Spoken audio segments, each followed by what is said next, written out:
I remember going through the tunnel. This is the biggest place in the world. They're the future of this sport. Don't let the gray hair fool them, Mo. There's still a lot of fight here. You don't hold anything back in the shootout. There's really no penalty. It's just a bonus race for us. I think the Twins are more stressful than the 500, if that makes any sense. It's our Super Bowl event. I mean, this is the biggest event that we have all year long.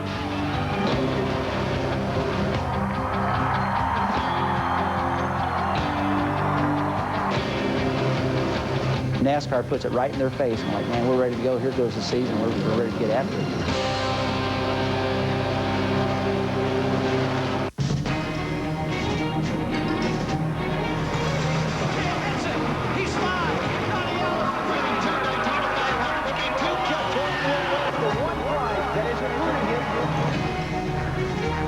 TNT Sports presents the Winston Cup Series Budweiser Shootout at Daytona. For almost 3 months, fans of the Winston Cup Series have been starved for excitement. But February features a mouth-watering menu at a 5-star establishment. Daytona International Speedway finally began cooking for real on Friday, and now it stands ready to serve up today's special. A refreshing return to racing with 22 drivers set to roar in an on-track appetizer to the 2002 Winston Cup season, the Budweiser Shootout. Hello, everybody. Bill Weber along with Benny Parsons. Thrilled to welcome you to our TNT coverage of Speed Weeks here at Daytona. Yes, it has rained here earlier today, but the sun is breaking out. We do expect an on-time green flag shortly after 2 Eastern time, a little more than 30 minutes from now. Today, it's the Bud Shootout, 22 cars for 70 laps. To earn an invitation to this race, you had to win a Bud Pole in the 2001 season or be a previous winner of this event. The starting grid was determined by a draw here on Thursday. Now, Benny, this is not a points race. This is truly play for pay. But for these teams and these fans, the season begins right now. Yes, it does, Bill, and I'm so excited to be here in Daytona Beach. But you know what? No one knows what's going to happen today. The cars are so radically different than last year. The guys knew last year they'd close up real quickly on the car in front of them. They can't do that this year. New aerodynamic rules. What's going to happen? We don't know. But these 22 cars get a jump start on the rest of the cars. They get 70 laps of practice before the 125s on Thursday, before the Daytona 500. So maybe the 500 winner will come out of these 22 cars a day who's getting a head start on some very confusing rules. Well, the excitement is about to begin. The best place to be right now is pit road. Let's take you there with Matt Yoakum.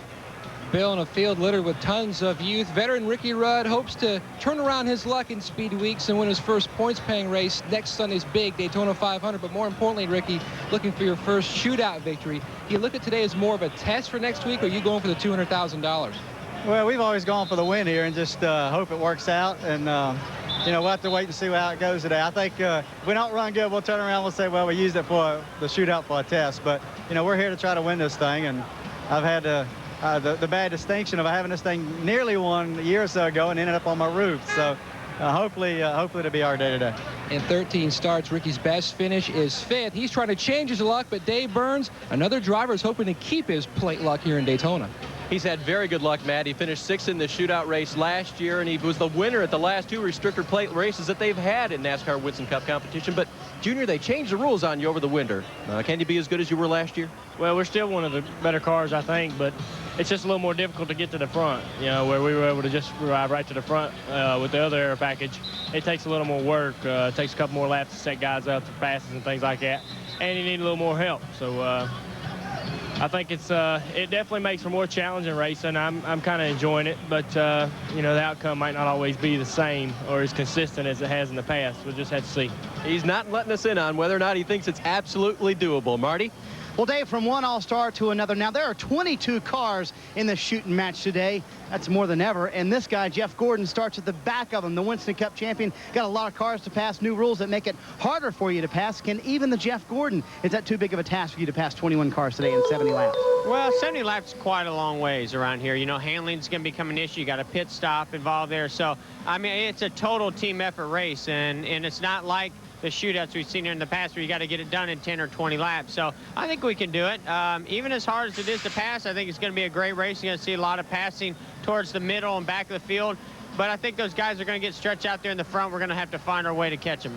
All right, put on a good show today. Jeff Gordon, the last time he won the Budweiser Shootout, 1997, he went on to win the Daytona 500. Bill? Thanks, Marty. We are pleased to be joined on the wagon by Tony Stewart, and we have some news for you throughout our TNT coverage during Speed Weeks here at Daytona. Tony Stewart will be a special contributor to our broadcast, and you know what that means? It's time to make a contribution, so ante up, would you? Come on. It's killing me. I haven't got paid yet. Tony, come on. You can afford it. Contribute. Come on. All right. There you go. Way to go. Okay. Just now, the way Joe likes it. look right in that camera and tell the fans what to expect in the shootout today. Well, I don't think you're going to see three-wide racing like you saw here last year in both the races and here in February and in July in the two Talladega races. But what you are going to see is a lot more strategy and a lot more work on the drivers' parts and putting it more back in our hands as far as we're going to have to think more as drivers. We aren't going to be able to just pull up because the draft's so good and just pull out and pass whenever we want to pass. We're going to have to actually calculate. We're going to have to think about who's behind us, how we're going to get the runs on the guys, and how we're going to get by. So it's going to make the strategy part of it a little bit more difficult than it has been in the past. But, you know, thinking and race car driver does not go in the same sentence. Normally you don't hear them in the same sentence. They don't think we think a lot, but this is the one place that we have to think. It's the hardest track to pass as far as with this rule package, and it doesn't mean we aren't going to be able to pass. It just means you're going to have to think harder about how you're going to do it. In that last practice session yesterday afternoon, I saw you out there almost the entire session. You look like you want to win this thing. I like winning races. Yes. I don't care whether they pay points or not. This is my kind of race. It's just like a short track Saturday night race. You don't worry about points tonight. All you do is go out and try to get the trophy and the big money. And there is a lot of money. A lot of money for this. And this can be a big stepping stone to next Sunday. Absolutely. This is a great practice session. Everything that we've done with shootout practice so far, we're kind of getting a leg up on the guys that haven't been able to run the shootout because they haven't had drafting practice. So some of the stuff that we've learned setup-wise for the shootout car will apply to the 500 car also. Okay, I think you must have sabotaged my microphone. Did you do that? See, put him right up here, and he takes right over. Best of luck, and try and take our team to victory lane. All right, okay? pal. Look forward to working with you throughout Speed Weeks here. My pleasure. Okay, we'll get my mic fixed, and we'll be right back to Daytona to look at the greatest challenge in racing, making plate racing safer.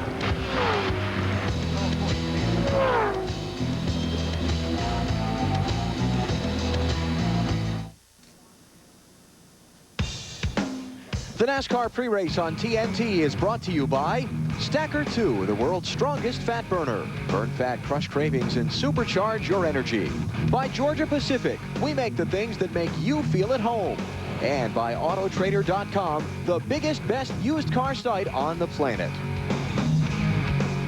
Man, that Tony Stewart, what a practical joker. Every year, the Winston Cup Series runs 4 restrictor plate races, 2 here at Daytona, 2 at Talladega. The plate restricts airflow to the engine. Less air means less horsepower. Less horsepower means a greater demand on the aerodynamic or the body design of the race car. Now, since the restrictor plate race at Talladega last October, NASCAR has worked with race teams to try and solve a very challenging puzzle: how to keep the competition exciting and the competitors safe. Aerodynamics on a race car, an always changing science. For the latest project, we take you back to pit road, and here's Dave. Well, the latest project, Bill, of course, is getting the wraps off of the cars because it's been raining down here, and the cars have to be uncovered in order to get them ready to race. Restrictor plates are still on underneath the hood. These are still in place right on top of the air manifold. On top of the roof, though, they've removed the air deflector, which used to go all the way across 10 inches back from the top of the windshield. That is gone.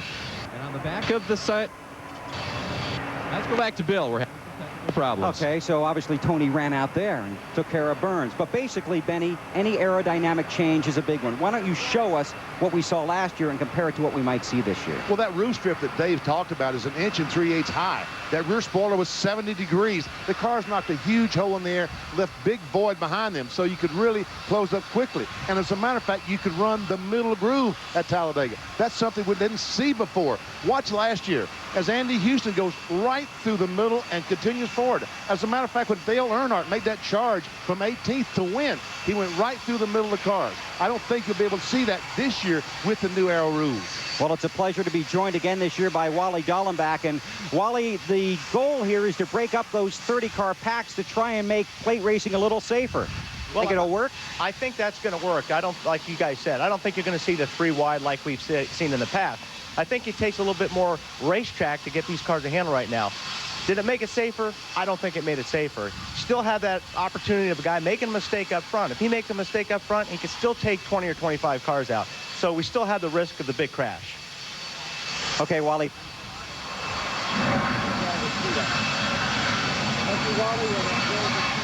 Let's try this. Oh, 1, 2, 3. Hi, I'll slip right over here, and I'll tell you that it was just about a year ago when we lost Dale Earnhardt to the racing world. Obviously, you don't need me to tell you how much he has missed here, tremendously. But he's also missed at Dover and Darlington, at Richmond and Rockingham and Loudon and Las Vegas. He's missed at the shop on Mondays, and he's missed at the farm on Wednesdays.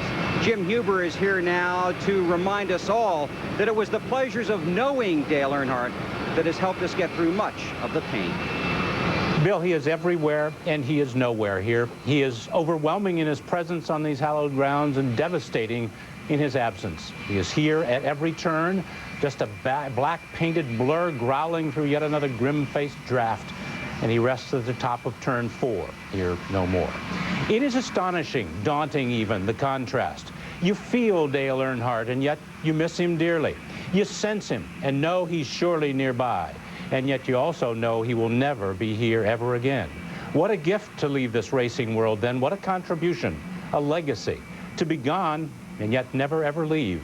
It has been 353 days since his death here at Daytona, and the racing world still mourns, still grieves, still turns at the hint of his voice, the suggestion of his swagger, as though, well, just as though. They have named streets and bridges for him, erected monuments, and painted giant number 3s everywhere, like a lost freedom fighter, a fallen president, a hero of the First Order. And yet, like a Carolina Kennedy or King, he remains very much with us. In the decades of this sport, there has never been a void quite like this one. There has always been the old grizzled veteran superstar to lend the kids some balance, some perspective, while still whipping their tails on occasion. Think about it. There was Junior and Fireball for the young Petty and Pearson. And there was Petty himself for the kid Earnhardt. But who is there now? Not a soul over 50 who can still compete on a week-to-week basis. And so perhaps it is right that Dale Earnhardt remains right here with us, very much a part of the very fiber of this place. A reminder to them all of what it takes to be a champion. Bill? Dale Earnhardt no longer on the track, but Jim always in the starting lineup. Thank you very much. When we continue from Daytona, the new kids on the block. A smart bunch with a smart mouth. What's your favorite kind of music? Into a lot of different music, like your alternative rock, like going out dancing and techno music. So just kind of, I guess some new younger stuff. Yeah, younger stuff. It's all about being younger now. Gotta be young. You got it. Yeah. You like being young? Yeah, you're used up, Weber. It's over, man. You're old. When I was, 18, 19, 20 years old, watching the races on television, that's what we heard people complain about, was that nobody ever tells it like it is.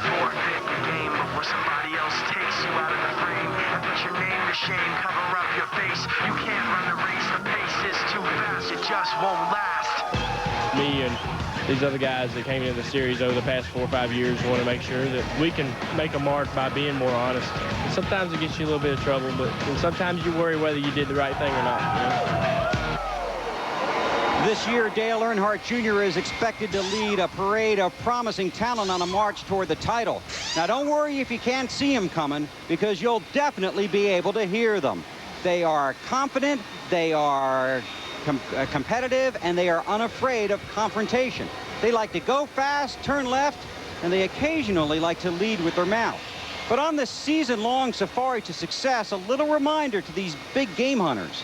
It's a jungle out there. There's not a defensive end in the NFL that doesn't think that he's better than the other defensive ends, so it's no different than anything else. It's just something that you have to carry a little bit of attitude. You have to think that way, huh? You have to. I mean, if you think somebody else is better than you, you're beat before you even leave. You're pretty soft-spoken, aren't you? Yeah, sometimes. Yeah, except on the racetrack. Well, you got to have your attitude, I guess.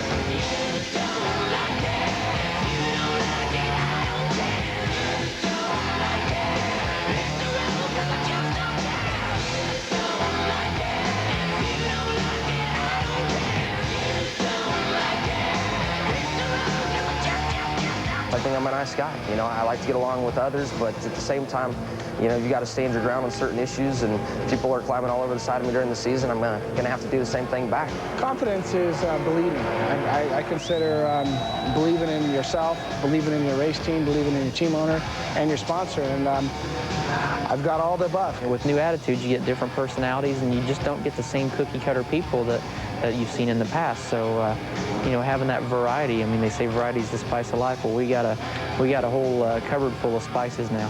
Harvick's car, where did he come from? And he turns Ricky Rudd sideways up, and how did Rudd save that car? Going to be some hot tempers after this one. Do you see the young guys challenging the veterans? Is there like two factions there? There's two different styles. The older guys don't want the younger guys to come take over because they think it's a personal issue, where the younger guys want to come in and do the best they can, and they don't necessarily want to move the old guys aside. They just want to do the best they can as a driver. The veterans probably create more of a rivalry with the younger guys than the younger guys do with the veterans. Because all the young guys want to do is win. They're not worried about how much money does it make and how much does it pay each week. They just want to win. Does that describe you? Absolutely. It's almost kind of a father-son battle here, and because we are so much younger than the guys that we're racing against, that they don't want to see us as one of them. They want to see us as one of their kids, and that's how sometimes I feel like they treat us. But that's okay. I'm used to it. If you were an animal in the jungle, what animal would you be? A monkey. Because I'm an idiot. Those guys are always causing some trouble somewhere, and that's right in line with me. I'd probably be that sneaky little tiger sitting back waiting to attack something that because it's got a lot of fire, but he only shows it when he has to. The gnarliest animal out there, I'd have to be the lion, you know. And every day the gazelle wakes up and runs for his life, and every day the lion wakes up and he runs to chase the gazelle so he can survive as well. You know, it's kind of like racing. You got to wake up every morning running wide open. I'd be Tony the Tiger, of course. If I see it and I want it, I go get it.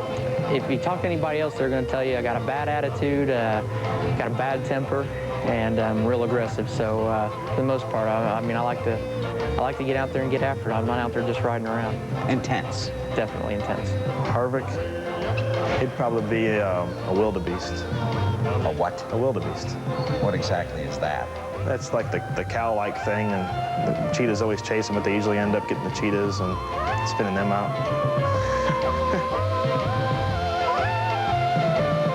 Saturday in qualifying, it was the young guys spinning out the veterans, locking up the front row for next Sunday's Daytona 500. On the pole, Jimmy Johnson. Outside the front row, Kevin Harvick. Both are just 26 years old. Last year, the average age for the drivers in the starting field of the 500, just under 36 and a half years old. Now it's time to log on and check out our TNT poll. Here's what you do. You pick out which new school driver will win the most races in 2002. And while you're there, you can also fire a question to our TNT announce team about today's race or the Daytona 500. And one of the three guys in the climate-controlled, air-conditioned booth, or one of us sweating out here on pit road in fire suits, might answer your question on the air. Now, next up, as we continue, the veterans fire back.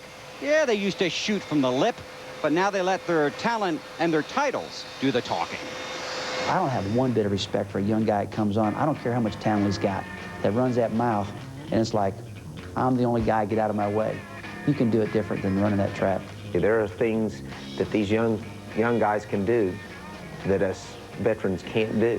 There are some things that the veterans can do that the young guys can't. My generation.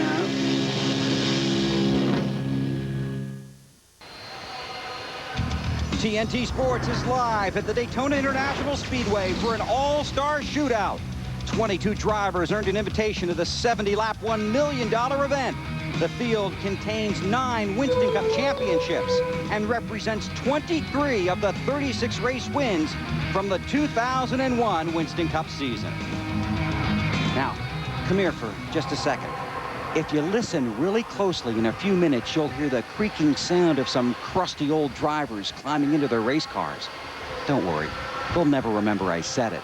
But just because the over 40 bunch thinks Lincoln Park is a place you visit on a trip to Washington, D.C., doesn't mean their glory days are over. In fact, many people strongly believe these guys are still the boss.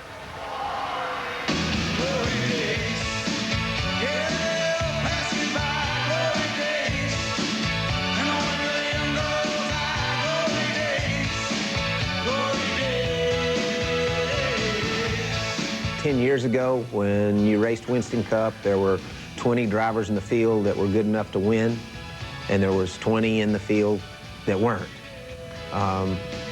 These are all champions, and everyone in the Daytona 500, driver-wise, is capable of winning the race. There's guys of us that are 45 and older that have been here a while that can still challenge and can still win, but these guys are the future. And yeah, it's nice to see that we have the people with the talent and the personalities that we have to carry this forward. I know I'm on the other end of my career. I mean, let's face it, I realize that this sport's going to push me out. The younger generation's going to come in just as I did to the older generation. I don't like a cocky young kid that doesn't respect where the sport came from. When I came on, it was Richard Petty, David Pearson, Cale Yarbrough, guys like that. And let me tell you, those were some bad characters. They were tough dudes. And I understood that, and it was an honor for me to run with those guys. And I really respect a young driver that's got a lot of talent that respects the past. The veterans, we've been around a while, and you kind of know the deal, but I think some of the young ones coming in might be, rivals against each other. So, we're just, the old guys just do their own thing, and they'll let the young ones fight it out. I think it's always been that way, really. I don't think it's anything new. It's just I think people paid more attention to things today than they used to. There's more media today and more television coverage. I was like, these guys are in the way. Let's get them out of the way. How much longer do they have to be out there sucking up the air? How much longer they got to be in my way?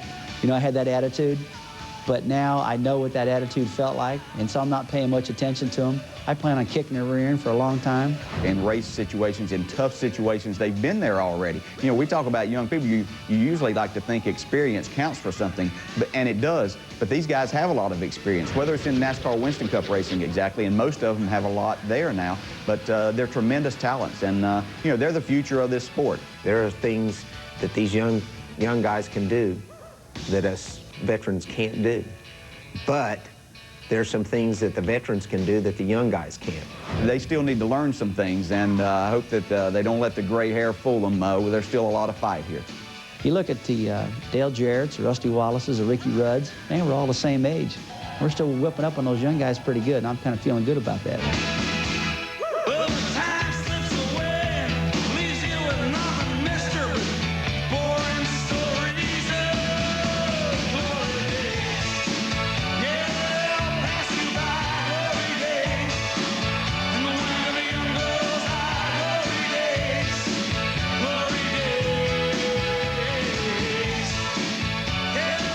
Let's hear it for the over 40 bunch, and we're closing in on the 4 words those guys have been waiting for.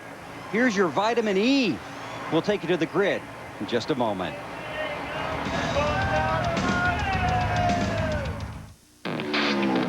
Anytime I get to go to Daytona, I'm always excited. We got the Budweiser Shootout. We'll be ready to go. Rockets to the front at Daytona. Everybody only remembers the guy who won the race, and it doesn't really matter where else you finish if you can't win. Final lap at Daytona. Crash out of the shootout, all you lose is money. I've put my trust in you. Pushed as far as I can go. I tried so hard and got so far, but in the end, it doesn't even matter. I had to fall to lose it all, but in the end, it doesn't even matter. There's nothing that really matters other than winning it. It's a prestige, it's an ego, everybody's going for it.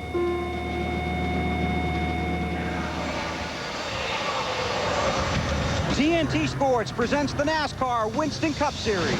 Today, it's the invitation-only Budweiser Shootout at Daytona on a cloudy, breezy, and wet February Sunday here in Florida.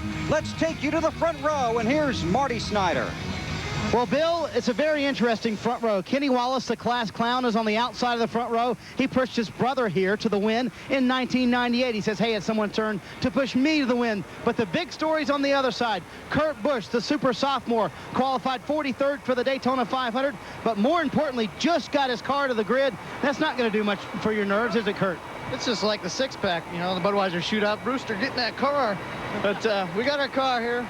We got a good shot starting up front, so we're going to give it the best shot. I mean, for us to learn, it's what we're going to try to do and try to help out with all the other Roush cars. We know we're struggling. We know we got to get better. He said, that's all I want to do. I just want to learn today. I don't think I have a shot to win the race. Matt? Marty sophomore Casey Atwood borrows his old car from new teammate Jeremy Mayfield to make his first Budweiser Shootout appearance. He told me just moments ago the biggest item on his agenda today is just to learn. He's got tons of veterans around him. Dale Jarrett will start right in front, Rusty Walsh alongside, and Sterling Marlin right behind. He knows next weekend is the biggest day and could be the biggest win of his career. He's hoping to learn a lot today, but then again, he says 4 drivers in the past have won in their first Budweiser Shootout appearance. He's on a drive for 5 to Dave Burns. Matt, this is Bobby Labonte's 9th shootout. The best he's ever finished in it is 3rd. How do you win today starting 14th? Man, we just got to be there, you know, all day long. It's a long race, required pit stop, and try to get up front. Our interstate batteries, Pontiac's running pretty good, so hopefully we can get up there. You'll need a partner, and if you can, you'll win the thing today. Bill? Okay, Dave, what he needs to do right now is climb in that interstate batteries Pontiac. 22 drivers, 70 laps, $200,000 to the winner. The fans are here, the sun is out. We take you to the infield for the words you've been waiting to hear. And now for the most famous words in motorsports, the Grand Marshal of the 2002 Budweiser Shootout at Daytona, Mr. Jim Bragg. Gentlemen, start your engines!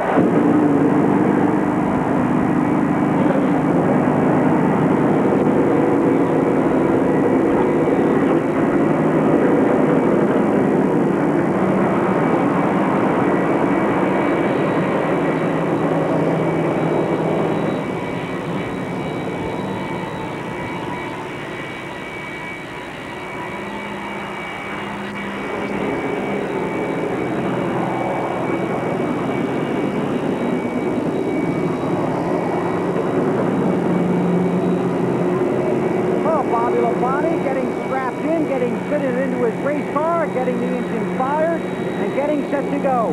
Kurt Busch on the pole. Jeff Gordon starting dead last in between 20 guys that can't wait to get going. Here are 3 more guys that can't wait to get going. Up to the booth, Alan Bestwick, Benny Parsons, and Wally Dallenbach. That is the truth, Bill. So excited about being here at Speed Weeks and getting the new racing season underway. BP, Jeff Gordon starting last.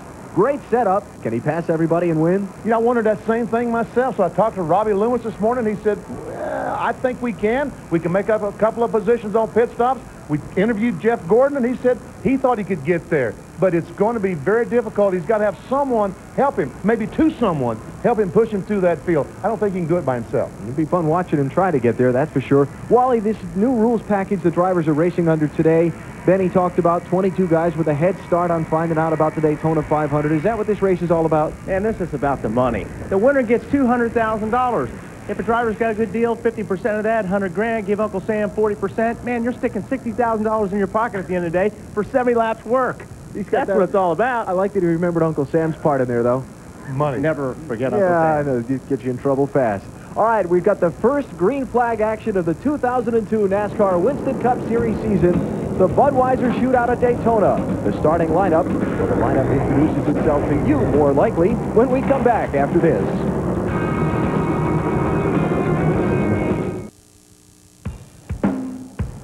The Budweiser Shootout is brought to you by Budweiser. With the crisp, clean, refreshing taste you'll find in no other beer. This Bud's for you.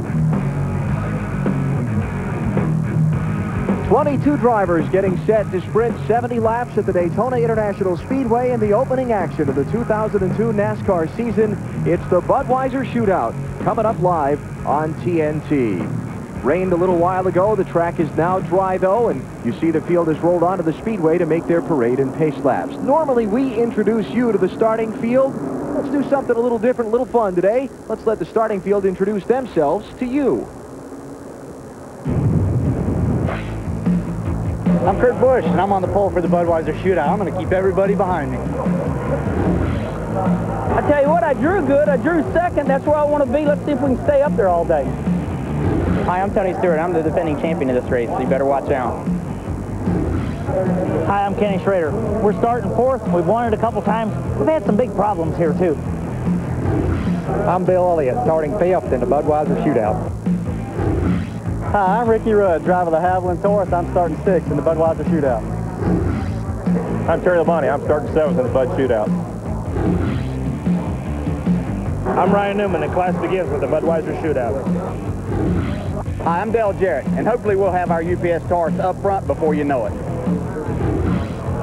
Hi, I'm Jimmy Spencer, and I start 10th in the Budweiser Shootout. I'm Casey Atwood, and I'm starting 11th in the Budweiser Shootout. Hi, I'm Rusty Wallace. I'm starting 12th in the Bud Shootout, but look for me to get to the front. Hi, I'm Sterling Marlin. I'm starting 13th for the shootout. Hey, I'm starting 14th in the Budweiser Shootout, but I sure do want to end up at front. Hi, I'm Ricky Craven, driving the Tide Ford. Gonna start 15th for the Bud Shootout. Hello, I'm Dillon Hart Jr., and I'll be starting 16th, but I'll be the one up front in the Budweiser Shootout. Hey, I'm Stacey Compton. I'm starting 17th in the Bud Shootout. I'm Mark Martin, and I'm starting 18th in the Budweiser Shootout. Hey, I'm Jeff Green, starting 19th in the Budweiser Shootout. Hi, I'm Jeffrey Bodine. I might be starting in the back, but hey, I won this thing before, so it's time to win it again. Hi, I'm Todd Bodine. I'm going nowhere but the front in the Bud Shootout. I'm Jeff Gordon. I'm starting last in the Budweiser Shootout, but I won't plan to be there long. You sure wouldn't expect Jeff Gordon to be there long, too. Tell you another good reason. Talked about this being a good test for the drivers and teams. We all get to get used to the drivers who've changed rides and the different color schemes today, too.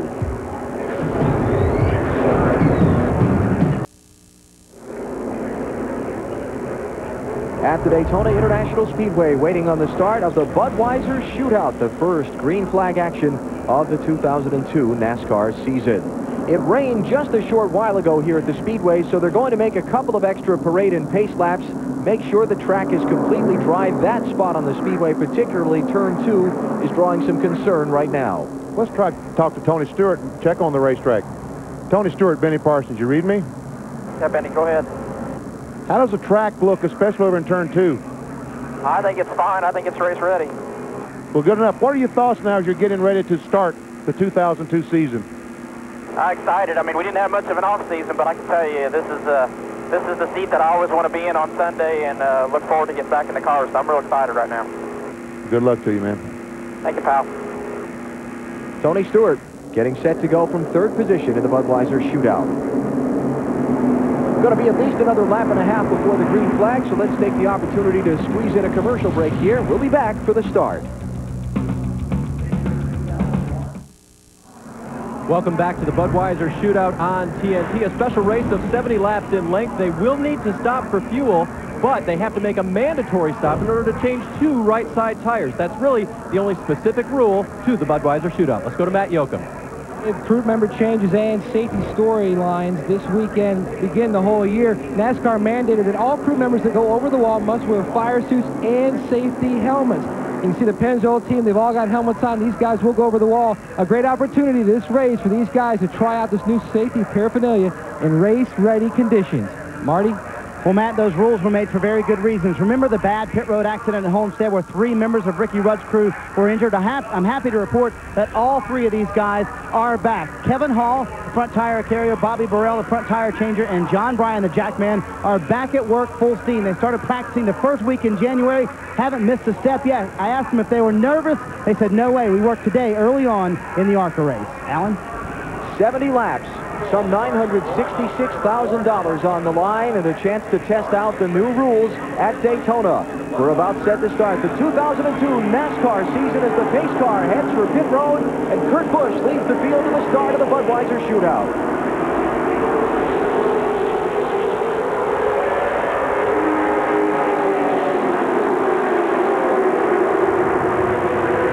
Wow, the 28 car had trouble getting up to speed there. I don't know if he lost the transmission or probably more than missing a shift. So Ricky Rudd in trouble before they get to turn 1. Everybody behind him a good job to keep from causing a wreck. And Ricky Rudd, if that car isn't running, will not make it back to pit road. It jumped out of gear, guys. Ricky said it jumped out of gear. All right, Joe, thanks. So that's the story on the 28. 97 is Kurt Busch. 1 is Kenny Wallace. And 20 is Tony Stewart as he literally pushes Kurt Busch to the front.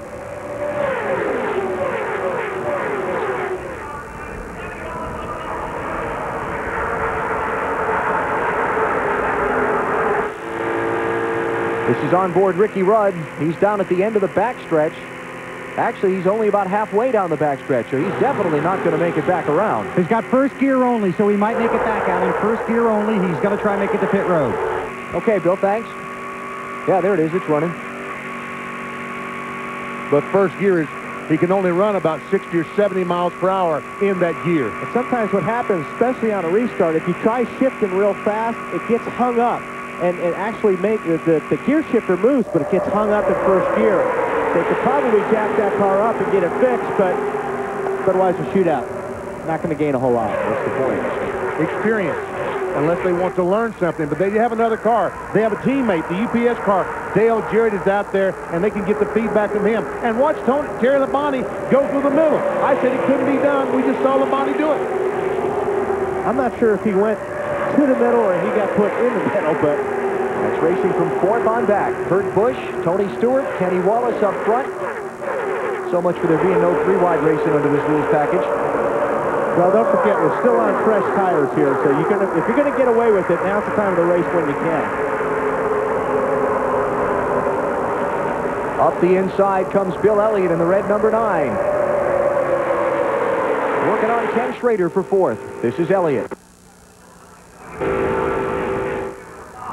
The 19 is Casey Atwood. And yes, that is Casey Atwood for this race. Jeremy Mayfield will have that ride for the Daytona 500 and the season. But Casey Atwood is in that car for the Budweiser Shootout. Ricky Rudd behind the wall.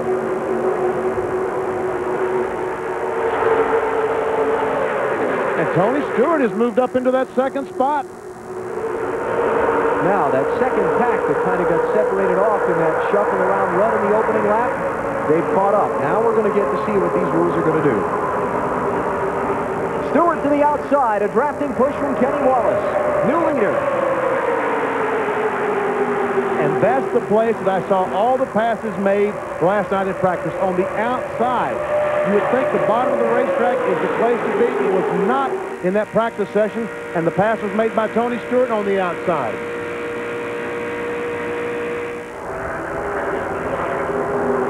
Kurt Busch quickly getting pushed back in that inside line. Fifth, now fighting for sixth. Here's Bobby Labonte, going to look low on Schrader for third. Dale Jr. is pushing him. Jr. started 16th. He's now up to fourth, just 5 laps in. Now, they moved to the inside and was able to pass Schrader on the inside, but the cars moved down. They were able to get some drafting help on the bottom. On board with Dale Jarrett as he goes in turn 3 behind Bill Elliott. The 6 car is Mark Martin. Dale Jarrett showing in 9th place right now.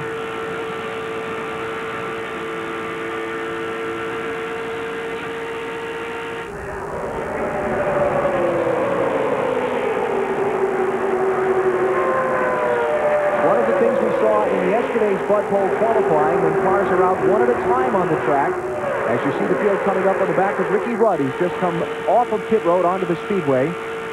We'll check up on Rudd just in a second. One of the things that we saw yesterday was that the Fords seemed to be at a disadvantage running one at a time. We're going to find out today if they're competitive in the draft. Bill, what about Ricky Rudd? Alan, it was just locked up. He pulled behind the wall. They jacked it up. Raymond Fox dove under there.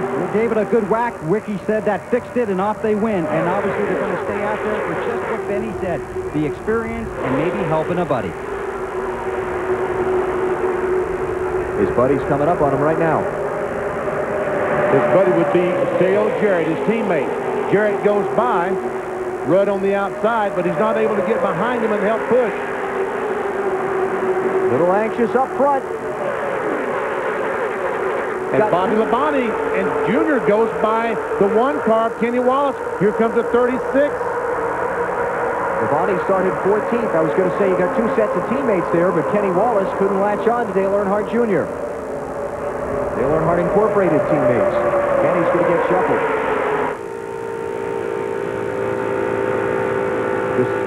This is Bill Elliott. What about Bobby Labonte? Marty? Well, he's running very well, Benny, and they did not know what to expect today. About 5 laps into the happy hour practice for the Budweiser Shootout, Bobby Labonte lost his engine, and they are very concerned in the Gibbs camp. They are sending all of the Daytona 500 engines back to Huntersville, North Carolina, where they will rebuild them because a piston let go in Bobby Labonte's race engine for this race, and the same piston is in their Daytona 500 engine. That's close with Kenny Wallace up there. And it's probably the same piston. And we see 3 wide. Kenny Wallace is still the meat in the sandwich.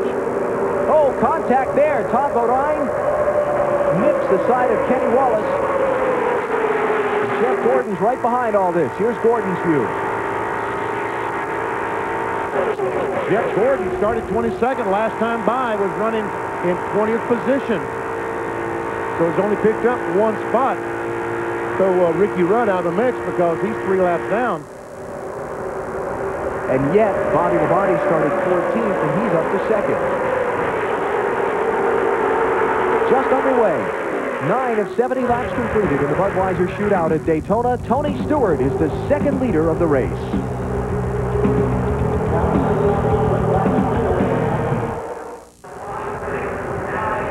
New leader in the Budweiser Shootout at Daytona, Bobby Labonte has shuffled his teammate Tony Stewart out of line. Here's how it happened just a lap ago. Going down in turn 1, Bobby Labonte gets a great run, moves out on the inside. Junior in the 8 car goes with him. By goes Bobby Labonte, by goes Junior. Schrader. Tony Stewart's fallen all the way back to about 8th in line by now.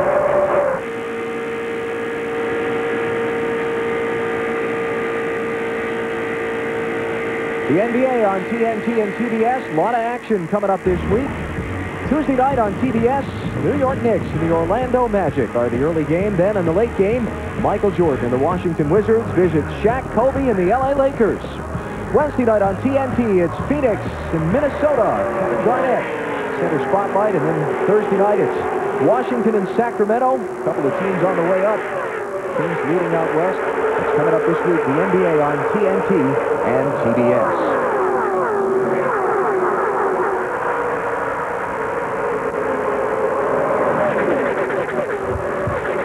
Jeremy Mayfield is slowing down. I'm sorry. I'm getting a head start on this week. I made the change in my head to Jeremy in that 19 car already. I wonder how many times I'm going to call the 19 guard Casey Atwood before the year's over, but Alan did it first. I got one. Put your donation in the bucket, Alan. Tony Stewart shuffled back to 8th spot after leading just a couple of laps ago. There he is, back there trying to squeeze to the inside of Rusty Wallace.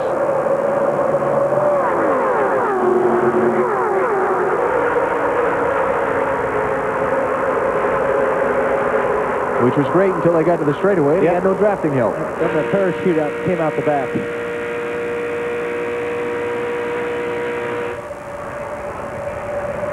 Second group of cars is being headed by Mark Martin. They're trying to pull up and join this lead group. With a couple of cars behind Mark, they're double wide, and that's not helping the draft. See, Jeff Gordon has moved his way through there.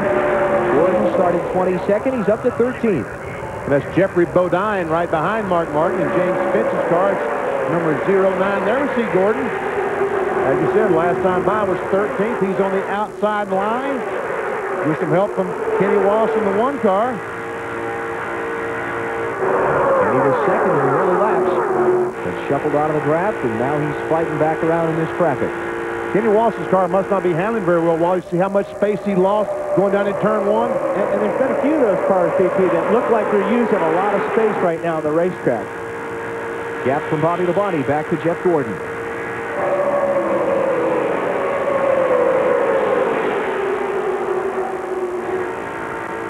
Kenny Wallace, the 1 car, the yellow car right behind Jeff Gordon, seemed to make a pretty good corner up in 3 and 4 that time. And that's what Jeff Gordon needs is the 1 car right behind him, just pushing him by the 40 car.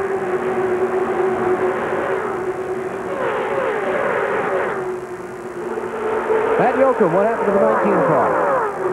Well, Ray Abraham, the owner, just jumped off the box. And Ray, any idea what's the problem? Don't really know yet, Matt. For some reason, threw the belts off the motor. Started to run a little bit warm, and then Casey said it popped, and doesn't have an oil pump belt on it right now, and that's normally a sign that it's over. Well, he was hoping to use this race as a big learning tool for next weekend. His lesson didn't last very long. So Casey Atwood is out of the race. Ricky Rudd is 3 laps down. That leaves 20 cars in the hunt for the victory. And we saw Rusty Wallace. I saw Rusty Wallace pass on the outside just a moment ago. Tony Stewart did the same thing to him that time. Rusty was down on the bottom of the racetrack trying to follow the line of cars. And Tony just drove by up on the outside. Watch this. Tony Stewart once again trying to go by on the high side of Dale Jarrett. Remember, we talked to Tony during our pre-race show about this new rules package, the difference from last year, and he said you're going to have to think and plot and plan your moves a lot more. Looks like he's doing that with a very strong race car right now, but he's got to work real hard to make a pass. His car looks like it's a little bit free. I don't know if it is, but it looks like the car's a little bit sideways getting off the corners. And also, Rusty's car looks the same. Stewart running in 7th behind Dale Jarrett, just ahead of him. Bobby Labonte is the leader of the Budweiser Shootout at Daytona. You're watching NASCAR on TNT.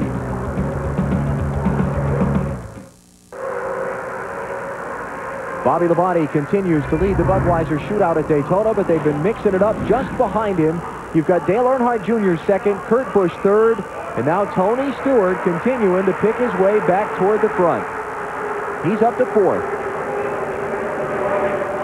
I think these guys, I don't know, BP, would look like to you. These guys look like they're going to have to work on handling for the 500 and 125 because a lot of these cars look like they're using a lot of racetrack. And by using a lot of racetrack, it means that they're catching the car. It's not stuck as they were, say, in the past.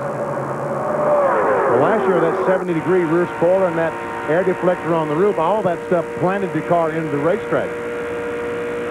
Tony Stewart checking some of his telemetry, 186 miles per hour, 187, 188. You can see as he starts hitting the bank and making the car go the other direction, the car obviously doesn't want to make that go the other direction. It slows down.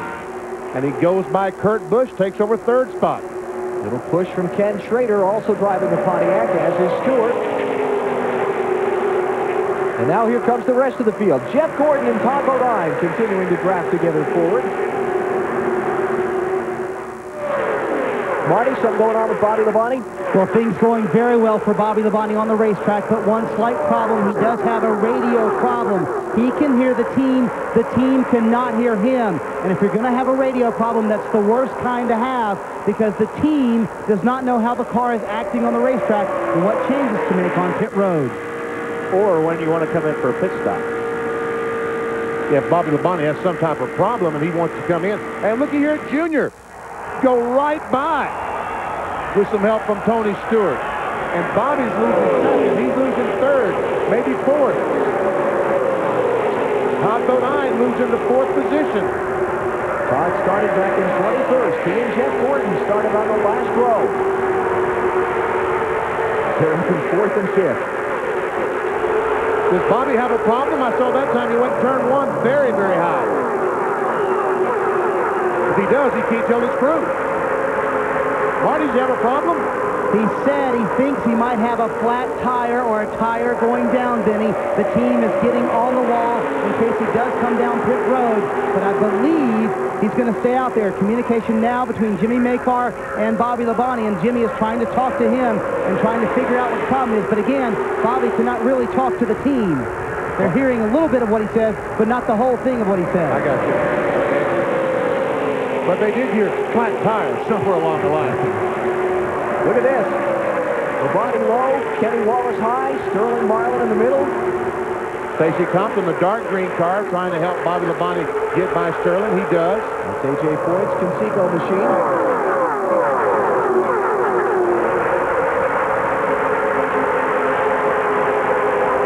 Pretty good stuff so far. It has been.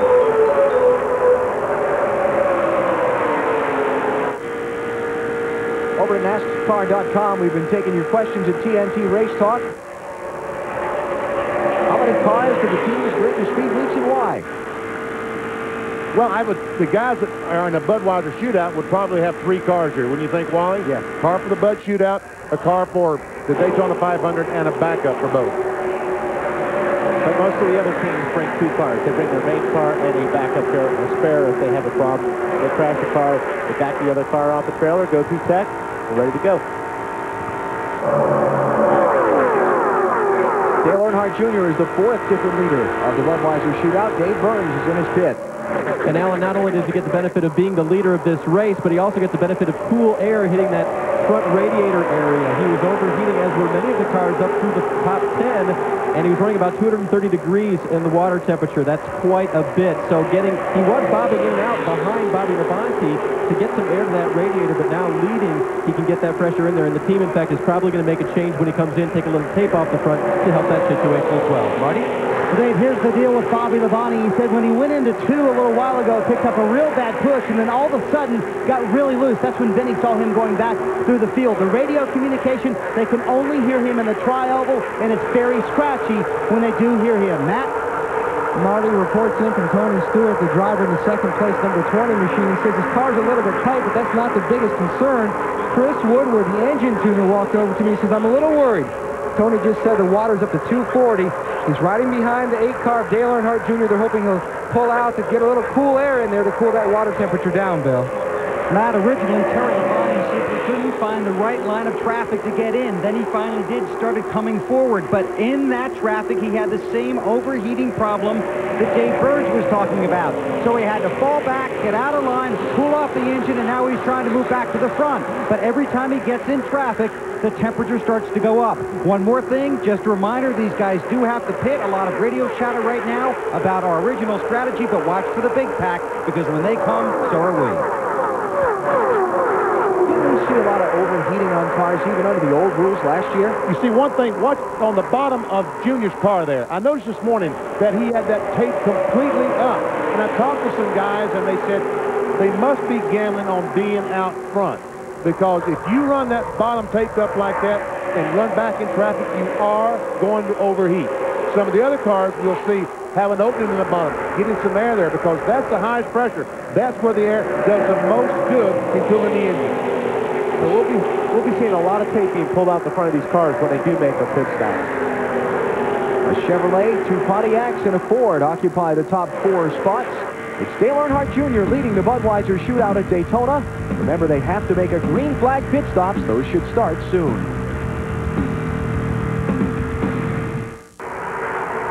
6 cars trying to break away from the pack at the head of the Budweiser Shootout at Daytona. Dale Earnhardt Jr., Tony Stewart, Ken Schrader, Todd Bodine, Jeff Gordon, and Rusty Wallace are wheeling those 6 machines. Here's a look at TNT's original series, Witchblade. The Witchblade has many powers, but only the person who wields it can truly know them all. See the story of a woman who started out a warrior and became something more. Witchblade. Every Monday night at 9, only on TNT.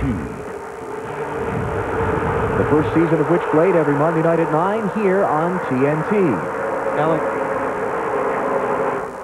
The 5 car, evidently Bill Weber's gotten too hot. Looks like he's smoking. Yeah, Terry Labonte just radioed in. Temperature's going up. He has smoke in the cockpit.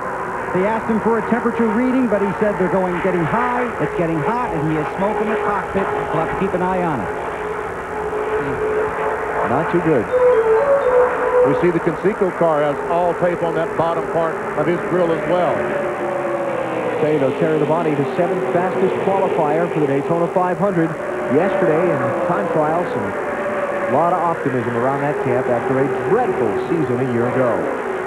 Here comes Bobby Labonte back to the front. He drives by Terry, takes over the 4th position. Oh, I'm sorry, he's back about 8th or 10th, isn't he? Yep, Bobby is 11th right now. That 10th he was trying to take. Didn't get the job done either. He'll slide in behind Big Brother.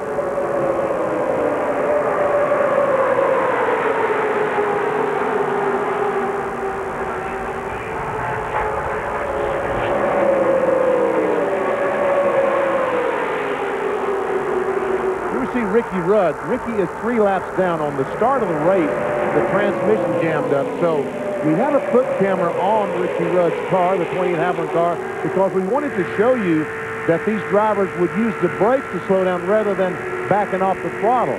So we checked this during the break, and we saw that Ricky Rudd is backing off the throttle and touching the brakes as well. My guess is that being 3 laps down, he's out there to learn what he can and not try to mess anybody up.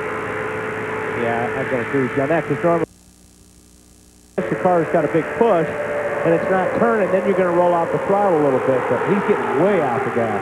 Push being when the front end of the car doesn't stick as well as the back, and it doesn't want to turn left for you when you get into the corner. You turn left as hard as you can, and the car says, no, I'm going straight. I'm not turning left. Usually when you fight the race car, it wins. Normally it does.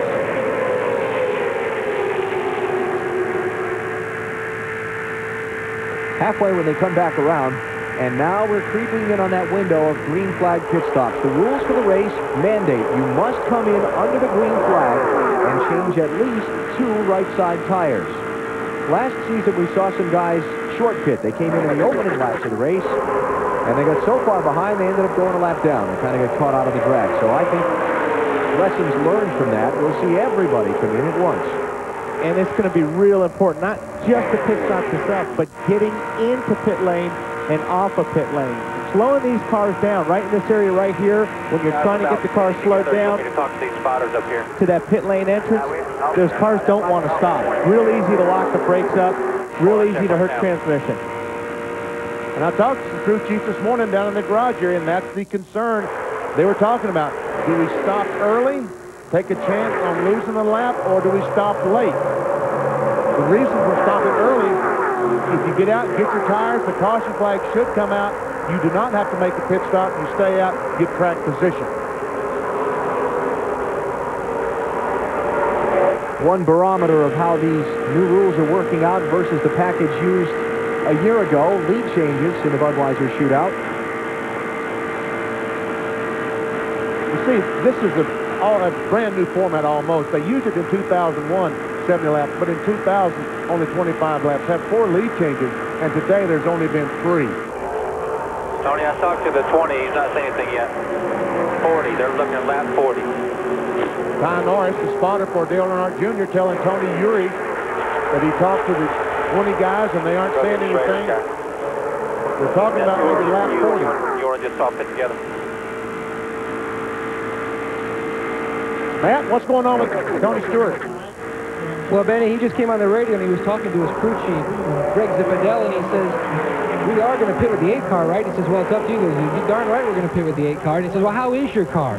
He says, I feel like right now I'm pretty good. Now, if I have to, I can do it. Meaning he can go around the 8 at this juncture. Okay. Right now, those 6 cars have broken away from the rest of the field. Jr., Earnhardt Jr., Stewart, Schrader, Todd Bodine, Jeff Gordon, and Rusty Wallace. And again, Bodine and Gordon having driven up from the last row on the grid into the top 5.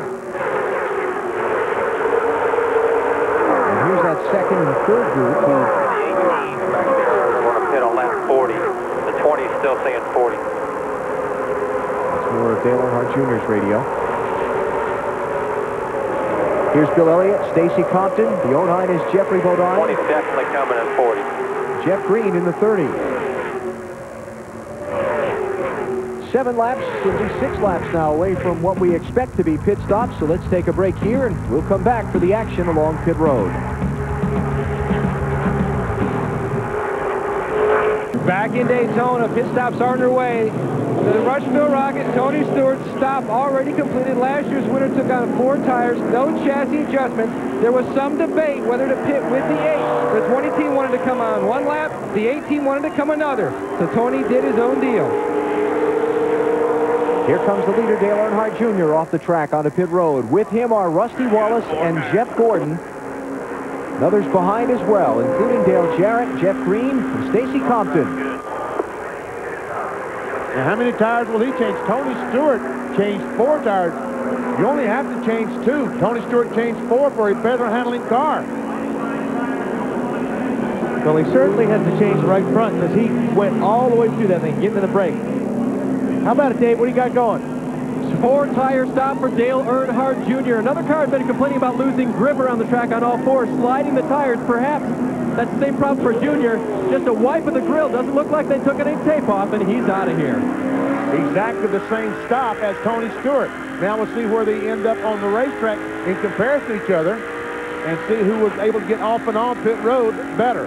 That's Kenny Wallace. He just took 2 tires on his stop. And as Junior fights to get up to speed, here comes Stewart and the others around turn 2.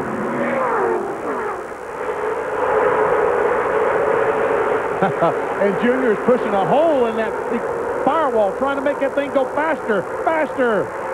41 cars, Jimmy Spencer. He had some contact early in traffic when Ricky Rudd broke on the start. He's got fender damage. He's going a lap down here. And we talked about these cars taking 4 or 5 miles to get up to speed. You can see that Junior is almost 2.5 miles. He's still not up to speed. Some contact between he and Schrader. Well, they had a run going. The only thing he could have done was throw a block, and that's exactly what he tried to do because he was not up to speed compared to these cars in the draft. Rusty Wallace is the leader. Rusty is way out in front of these guys, but he's got no drafting help. Then it's Kenny Wallace second. Then you get to Ken Schrader, who's third. Dale Earnhardt Jr., Tony Stewart, Ryan Newman, all in that pack. Look at way at the top of the screen. That's Rusty Wallace and Kenny Wallace, the top 2. There's Kenny, second place. And farther ahead to Rusty, who is the leader. And they'll catch Kenny pretty quick, those cars in that draft. So obviously Rusty changed 2 right side tires as well. He and Kenny both. And here comes the pack. About a 4 to 5 mile an hour difference compared to what Kenny Wallace was running and the cars that are running in the draft right now. Yeah, that's right. Rusty Wallace last time by ran 177.5 miles per hour. Kenny Schrader, leading this group, ran 183.5 miles per hour. 6 miles per hour faster. And so you're Rusty and you're looking in your rearview mirror and you're thinking, what? You're a sitting duck. Because when they catch you, they're going to blow by you unless he does what Little E did, and that's try to throw some kind of a block. But they're going to have so much momentum, they should be able to get around them. Sitting duck and the hunting's going to be good. This time by, Rusty Wallace goes by the line. We'll see what kind of speed he ran that time. Oh, he picked it up. 178.5 miles per hour. But Schrader, getting some help from Kenny Wallace, ran 185.5 miles per hour. There's the gap. Rusty Wallace to second place, Kenny Wallace. And that gap will be from Rusty Wallace to the pack here, about another half a lap. And you can see that Kenny getting closer and closer. I think Schrader and Stewart might have a big enough run when he gets to Kenny Wallace to drive by. Kenny tries to block him. You know what? That's what a crew chief told me this morning. That last year you drove these races looking through the windshield because you closed so quickly on the other cars. He said now you're going to drive the race looking out the rear window. No question. No question. These guys are looking in the mirror as much as they are out the windshield.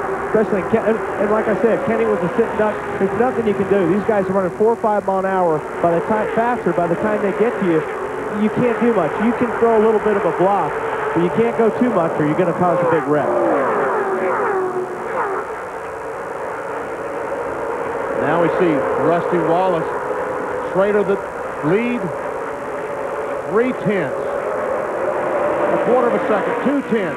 Here he comes. See ya, Rusty.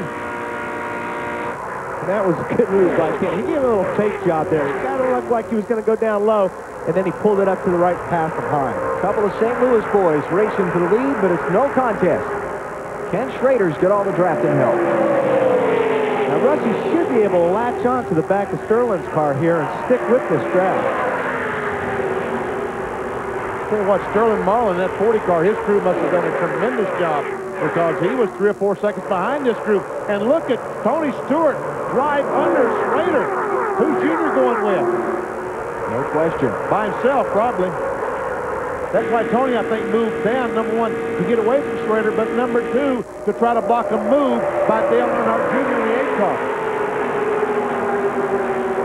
Stewart to the lead. Earnhardt Jr. to second. Here comes Marlin. Schrader couldn't shut the door. You know, that's a terrible feeling. Being out there on the high side all by yourself. Because they're all going to go by you. And there's Jeffrey Bodine in the 09 car. Right up in there. Kenny Trader's going to get a little bit of help from Jeff Bush. Here comes Gordon. Yep. Just kind of hanging around the back of that group for now. Now, these 3 cars ahead of them can make some time if they stay in line, and these guys stay 2 by 2. They'll lose that draft. If the Wallace brothers, Kenny and Rusty, had been able to come back on the racetrack together, they might have been able to stay in front of this group of cars. But the fact that they were out there by themselves, they were sitting ducks. Yep. Jimmy Spencer's just been on pit road for his stop. I mistakenly said earlier he was a lap down. He just hadn't pitted yet. He's going to be a lap down very quickly. So, Tony Stewart is the leader. About 2/3 of the way through the Budweiser Shootout at Daytona. You're watching NASCAR on TNT. 19 laps to go in the Budweiser Shootout at Daytona. The opening action of the NASCAR Winston Cup season live on TNT. Earlier we asked you to cast a vote at NASCAR.com in our TNT Race Talk about which one of the new school drivers you thought would win the most races in 2002. You have voted resoundingly. It's a landslide.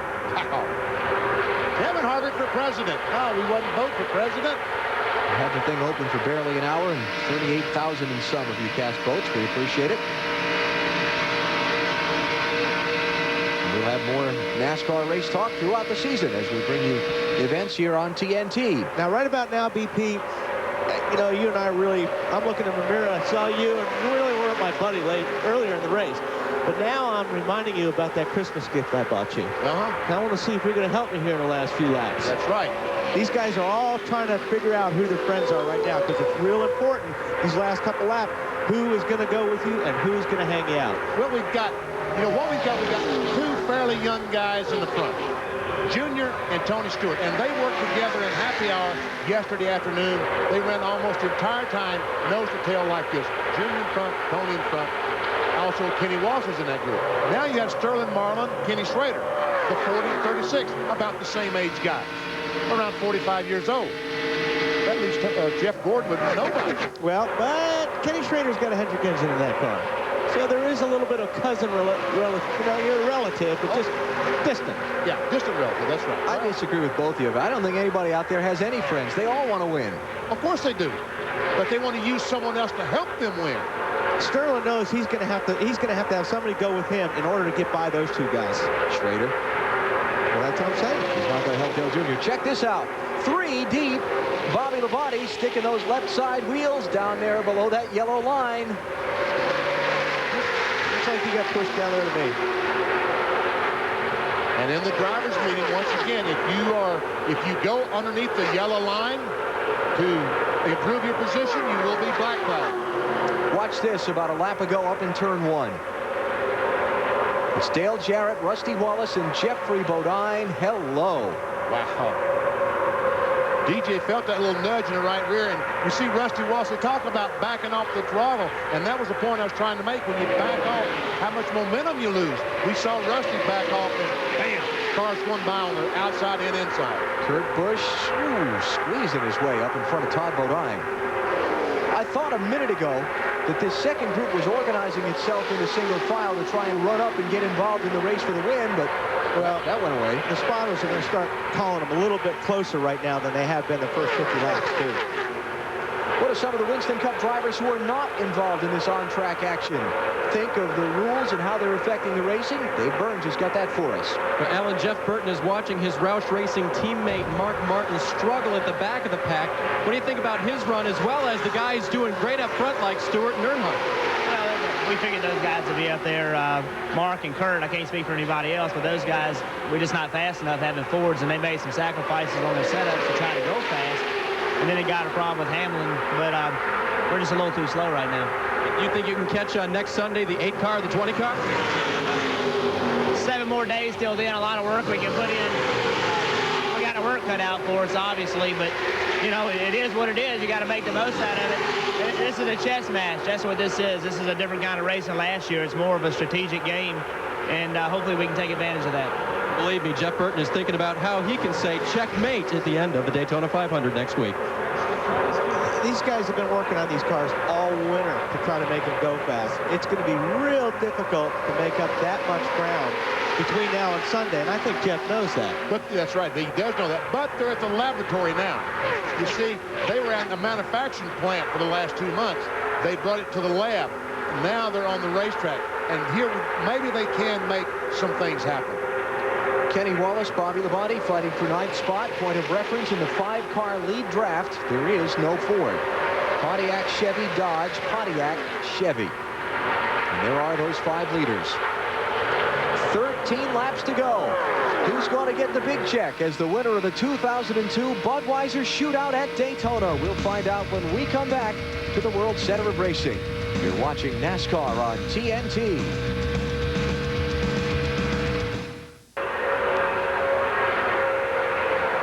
Tony Stewart leads the Budweiser Shootout at Daytona. 10 laps to go right now. Dale Earnhardt Jr., Sterling Marlin, Ken Schrader and Jeff Gordon complete the lead draft. They have gapped the second draft by 4.5 seconds. It's going to be settled among these 5. I think the 40 car is going to be the key on who's going to win or not going to win.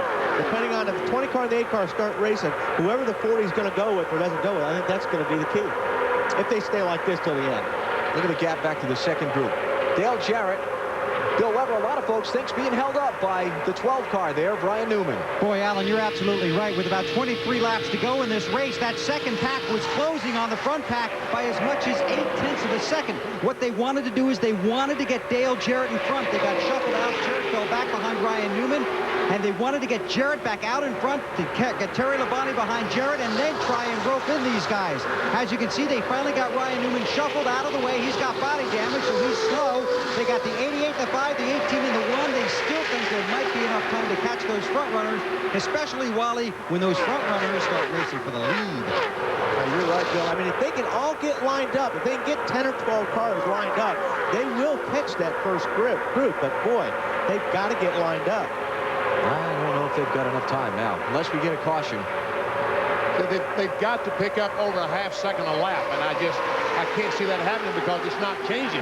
The distance between Tony Stewart and Dale Jarrett is just, as a matter of fact, it's growing. But they don't have enough cars. They only have 4 or 5 cars lined up right now. They need all those guys lined up.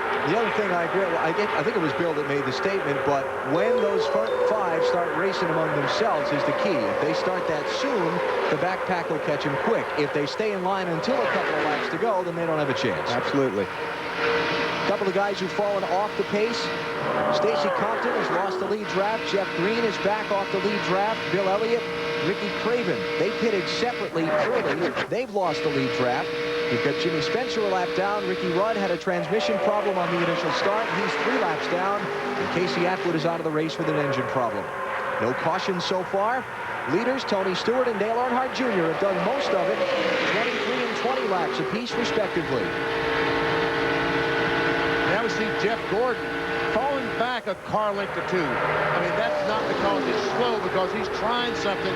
He's trying to see, I guess, if he can get a run on these guys. Does he have a chance to win? Marty, what are they saying down there? Well, the other thing he's doing, Benny, is trying to get some cool air to the car because he is starting to overheat. The water's about 240 for Jeff Gordon. He will pull back to get some clean air in. He'll also duck out from behind Ken Schrader just to get some clean air to that radiator.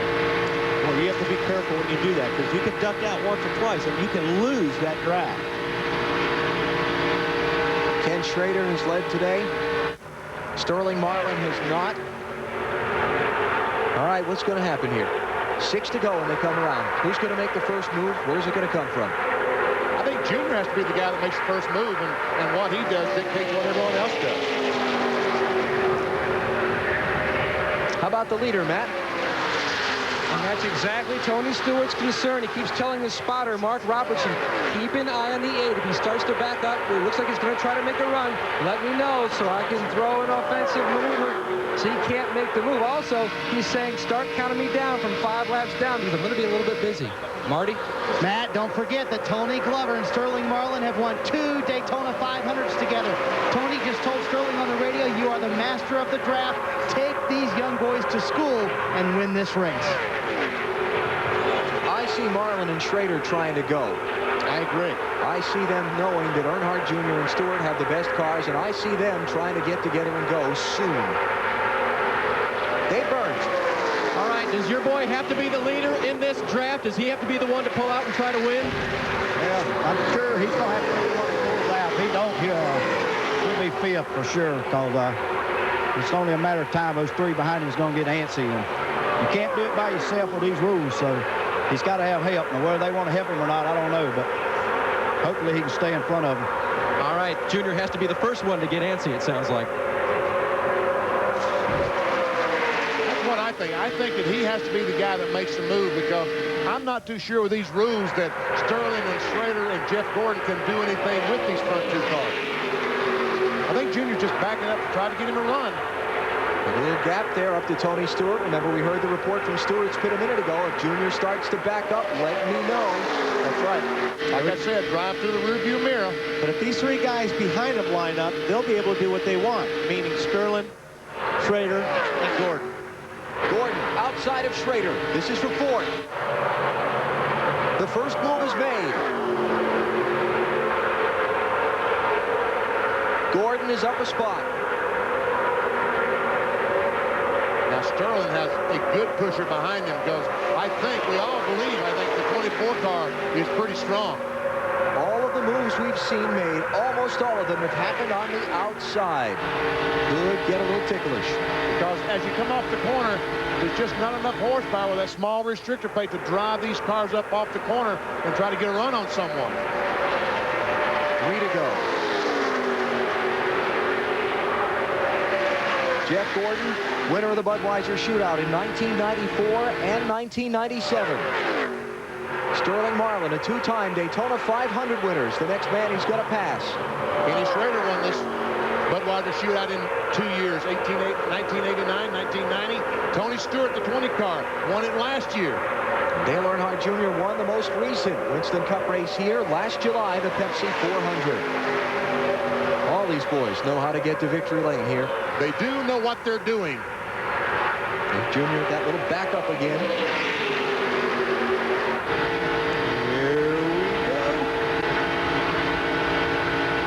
Here we go. 2 laps to go.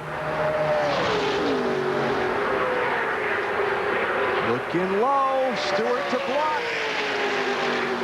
There are some lap cars ahead. Will they factor in the finish? They're going to come up on Jimmy Spencer's machine when they get off onto the backstretch. There's Spencer ahead.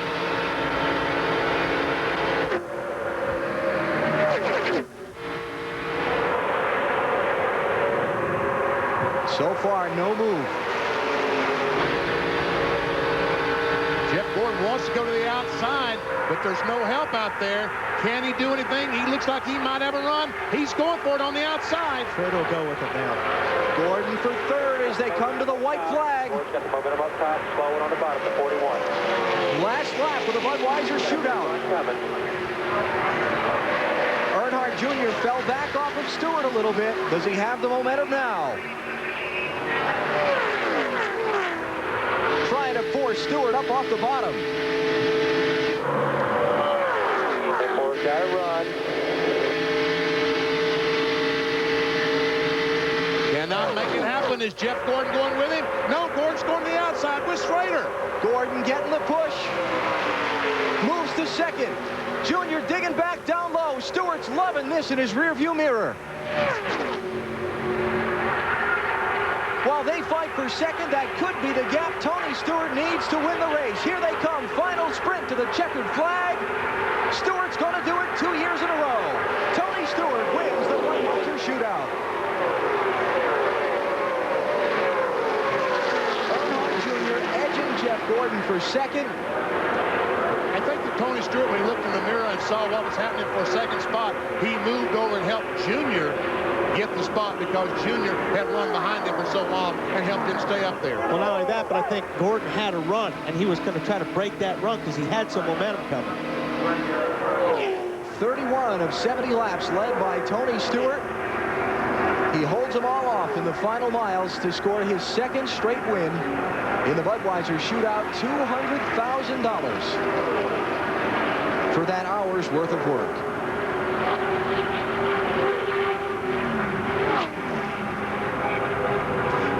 to the combatants in the finish in a moment. There's Greg Zipadelli, the winning crew chief.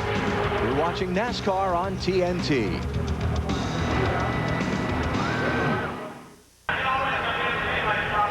And we welcome you back to the Daytona International Speedway in Florida, where Tony Stewart has successfully defended his championship in the Budweiser Shootout. A winner last year, a winner this year, holding off a firm charge in the closing laps to make the return to victory lane. And now Tony Stewart, wearing the head and neck restraint device, climbs out of the car and gets the obligatory shower from a very happy crew.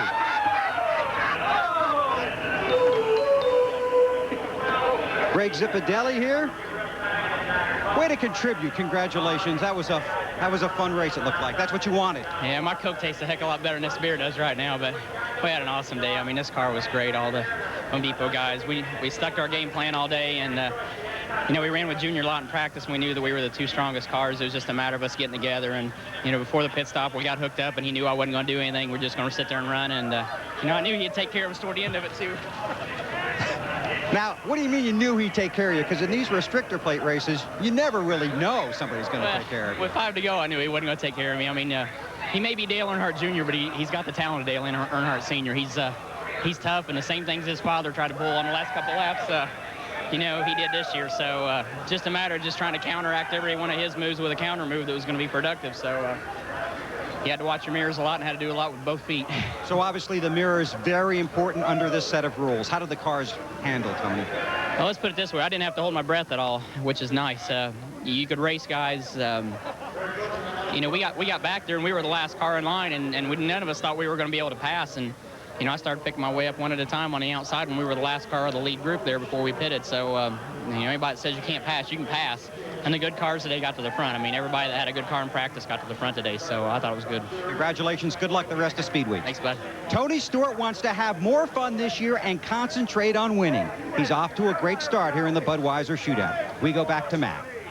And Bill, Dale Earnhardt Jr. was just discussing with the Tonys, Jerry and Sr., the big race in the backstretch. Yeah, it was it's pretty exciting. I was letting off, trying to get me and Sterling a run on Tony Stewart, and every time I'd let off, he'd let off, and his spotters and all were telling him we was backing up, trying to get a run on him.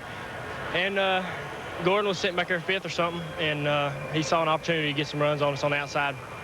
And so we was racing for 2nd. It was good, though.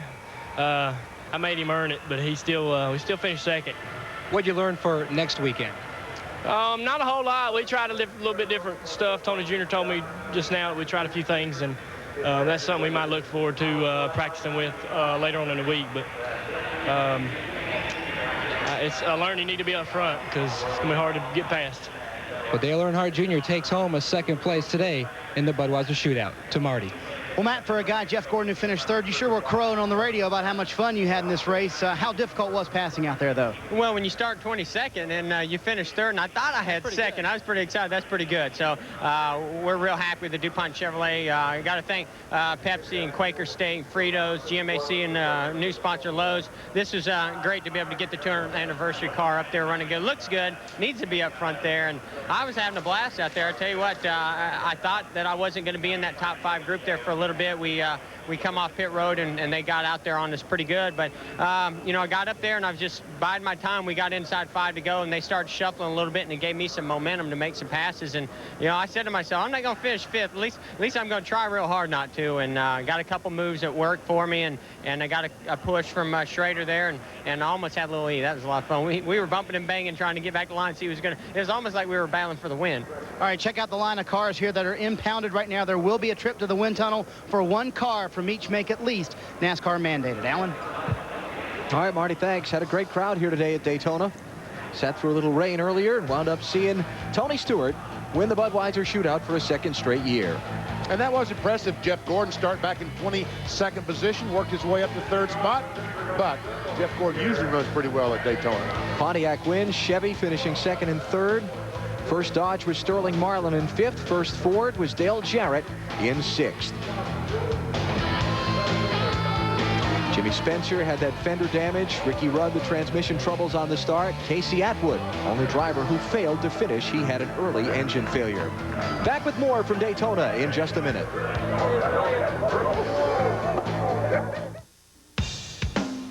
The Budweiser Shootout is brought to you by Budweiser.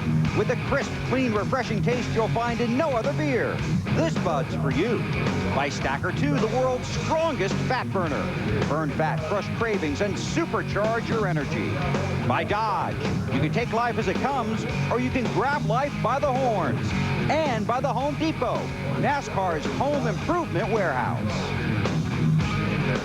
6 lead changes among 6 different drivers today, but it was Tony Stewart who led the most laps and winds up holding the winner's trophy for the 2nd straight year in the Budweiser Shootout at Daytona. Let's go to Jim Huber. Jim?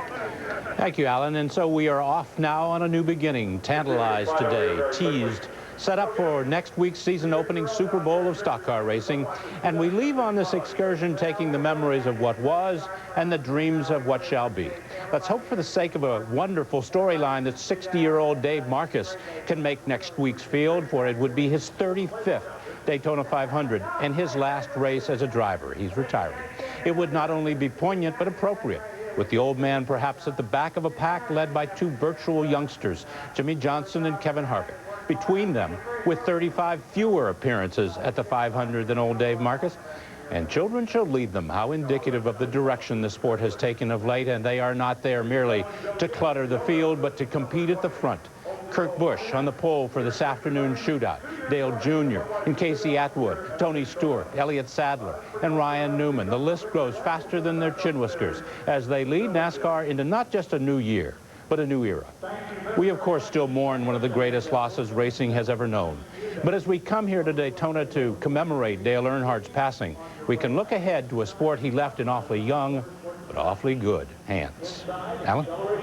Yeah, that's for sure, Jim. And we saw that today with Tony Stewart, Dale Earnhardt Jr. leading the field to the checkered flag. And Jim mentioned Dave Marcus. That'll be one of the stories we follow Thursday at 1 Eastern on TNT when we bring you coverage of those Daytona 500 qualifying races. A follow-up on today and looking ahead to the qualifying races. What kind of racing did we see today with these new rules, and what are we looking forward to?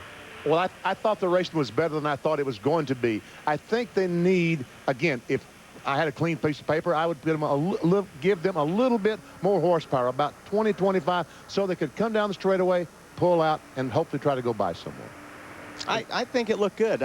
Based on the practice when I was watching in the Bud Shootout practice, it looked like the race was going to be good. I thought it was good today. Don't forget, we're going to have about 20 more cars on the racetrack when it comes for the Daytona 500. So I think these guys are going to be happy with the rule change. I think we're going to see some great racing. All right, we look forward to it. Thursday at 1 Eastern time, we will see the 125-mile qualifying races here at Daytona. Next on the East Coast, the world's most dramatic police chases, and on the West Coast, it's running. We'll see it Thursday here on TNT from Daytona.